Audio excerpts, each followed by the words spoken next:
Welcome to Coping with COVID-19, the daily podcast from Business in Vancouver. I'm Kirk LaPointe, publisher and editor-in-chief. Of course, we're now into this era of social distancing, of working from home, of businesses shuttering in order to basically deal with economic calamity. And it's a marathon. We know that we're going to be into this and maybe deeper quite soon, but certainly for a period of some months. We wanted to get a bit of a gauge of how Canadians are in the early days coping with this, what their strategies are, what their behaviors are. And to do that, of course, we turn to Mario Canseco, who's the president of Researchco. Mario writes for us twice weekly with Glacier Media, and he's fresh out of the field, although I think that's a figurative term, Mario, not a literal term. You haven't been out in the field. You have been polling Canadians, though, to find out what it is that they've been doing, how they've been behaving. So thanks a lot for joining me today. It's my pleasure. These are uncharted waters, and it's important to try to figure out how Canadians feel about this issue, what they are doing, and whether those two are something that matches. And I think that was one of the biggest surprises of the survey. You know, we do see a lot of Canadians who say this is something major, but there are some who believe that certain behaviors that they shouldn't be necessarily doing right now are continuing to do. Yeah, that's the thing I think that I guess we have to look at is the gap between what we're being told to do, what we understand is the right thing to do, and yet what we're doing. Is it a really large gap? It is in a way, because we only see 3% of Canadians who say that this is not something that we should be worried right now with. And it's definitely a low number. It's 1 in 33 Canadians who say this is something that will pass. So there's clearly a higher level from Canadians who believe that this is something that we should be dealing with.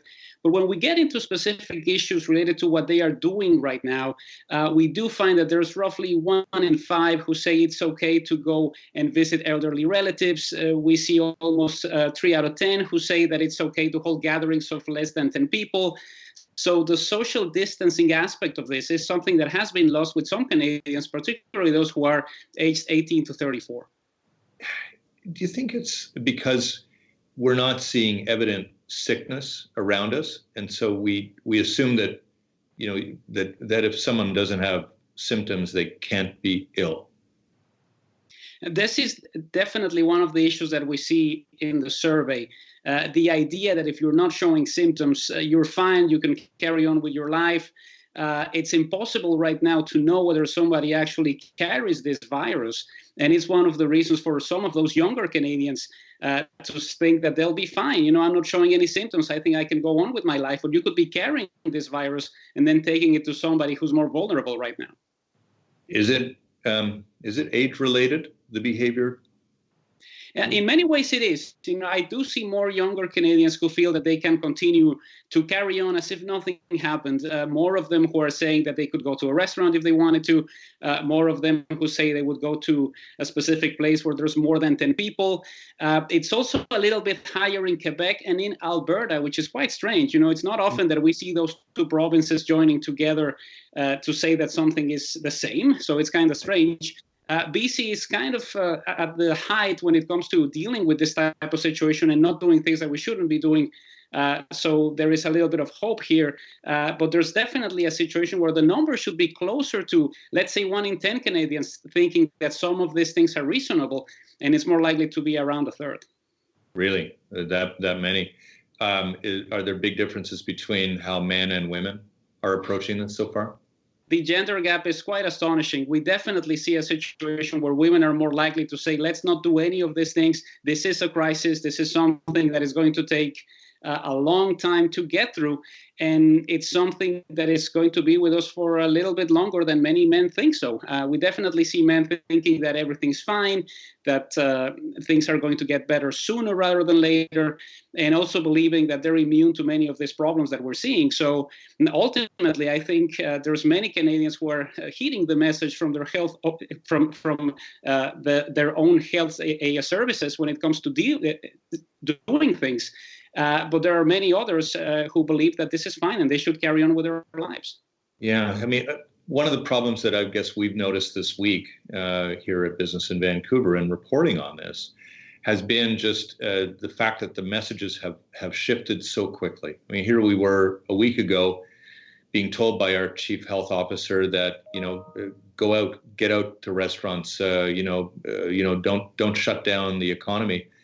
And then a few days later, I mean, she had to be, in a very different message track, which was, no, it's now time to not just go home, but stay home.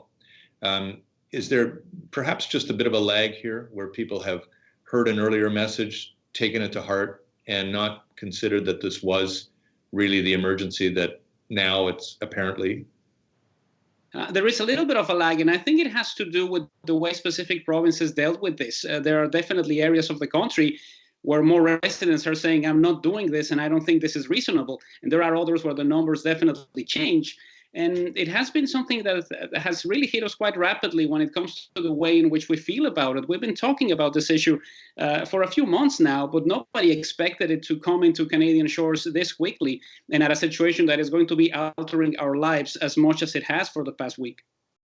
Yeah, I guess we can look to the South and see what it is that they're experiencing. I think people would acknowledge that the United States is ahead of Canada in terms of the involvement of COVID-19 in the population, although you can never be sure. We don't have a lot of testing going on here. But, is it also a little bit of a case of Canadian smugness that kind of emerges here, where we look at it as being almost everybody else's issue but us? I think there's a little bit of that. And it has a lot to do with specific things that maybe we're not ready to say goodbye to yet. We see it more with the over 55 residents, with those between the age of 35 to 54, those who have kids, who are more likely to say this is dangerous. I don't think we should expose ourselves to something like this that could be detrimental to our own communities. And we see a little bit of that, but not at the level that we would like to see, in my view, with the 18 to 34 crowd. They're still trying to figure out how to have fun, how to do things outdoors. The social distancing message really hasn't resonated that much with this generation. And it's definitely problematic because it's not something that is related to the way you feel right now. You could be carrying this virus and not know it. I suppose it doesn't help that we've come into the spring. I mean, if we were coming into winter weather, my guess is that we would see a lot of people going indoors and not getting too fussed about it.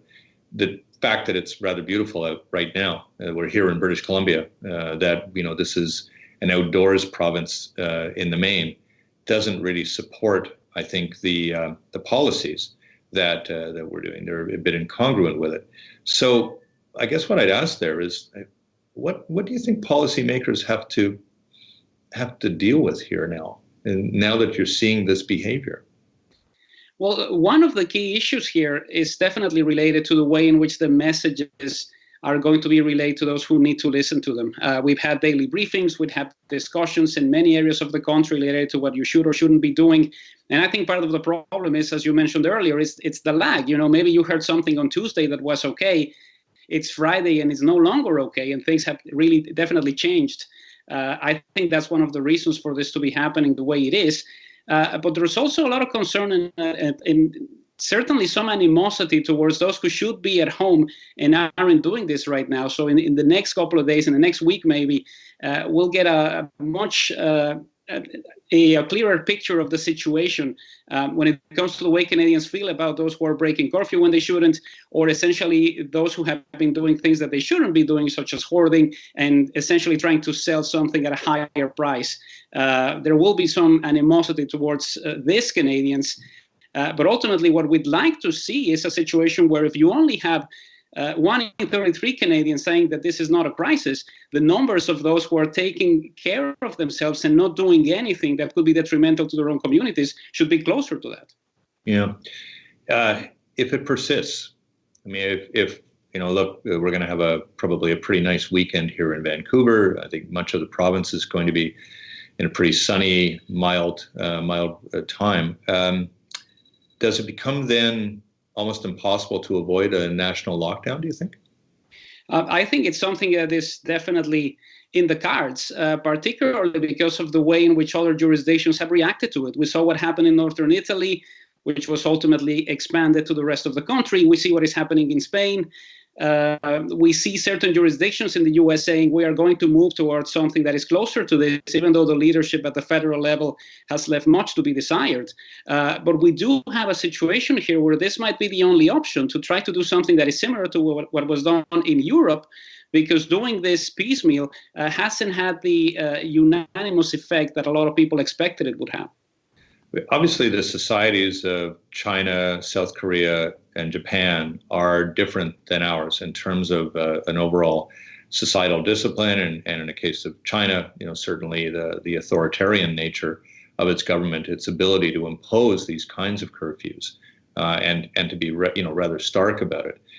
As you see it, you see a bit of a flouting of the guidelines that governments are providing us.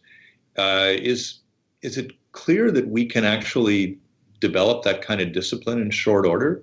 I mean, in what you're reading from polling, are people kind of ready to go inside if they're really ordered to do it? I see a lot of residents of Canada who take the survey and who say this is where it's going. We are ready for something that is going to be having an impact in our lives for the long run. And I think they're ready to make that commitment.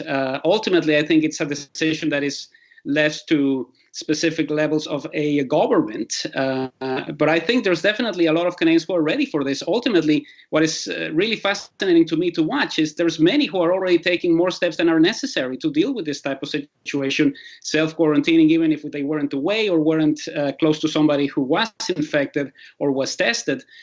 So I think we are ready for something like this. It's just more about the issue of somebody who believes that these regulations and guidelines do not apply to them. And that is definitely something that is sad, because they could be carrying this virus, taking it into other places because they feel invincible. Yeah. Last area that I think I want to, and I don't mean to just have it be all negative, because obviously some people are doing some great things with their behavior. But are we starting to see also the sense of resentment among Canadians that they're doing things and their neighbors aren't, their loved ones aren't, their families, their friends aren't? We are starting to see a little bit of that. I think there's definitely some generational aspects of it. Last week it was all about discussions on social media about kids telling their own parents to not go out. The numbers now seem to reflect that it's the other way around. It's essentially a lot of young people who believe that this is happening and it's not going to be something that is going to hit them. But I think we will see a little more of that resentment. I think this is different from other moments in which Canada has had a situation where everybody's figuring out what is going to be happening next. The fact that we don't have entertainment options outside the home, no sports to watch, people are going to be looking for somebody to be upset at. Right now, it's not the government, neither at the federal level, BC level, or specific municipalities. So it's going to have to be the ones who are either breaking curfew, hoarding and selling stuff, or also offering bogus cures for coronavirus online. So if the animosity is going to happen, it'll happen to those who are behaving improperly right now. Yeah. Mario Canseco, it's always good to talk to you. Nice to talk to you virtually today. Good to have you on the program. Thanks for your help on this. And you can find Mario's work at bib.com and other Glacier media sites. Today is polls right out of the field on Canadians' attitudes and behaviors right now toward COVID-19. Thanks for being with us. My pleasure, Kirk, anytime.